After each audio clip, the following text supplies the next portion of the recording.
கர்த்தருடைய பரிசுத்த நாமத்திற்கு ஸ்தோத்திரம். இன்றைய நாளுக்குரிய வேத வசனம் 1 கொரிந்தியர் 1:2.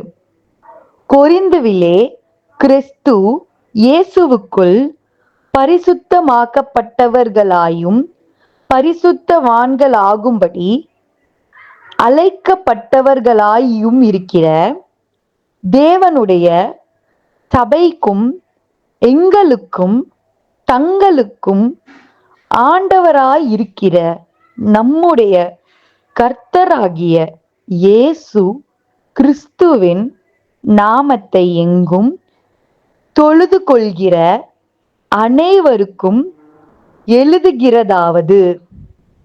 ஆமென்.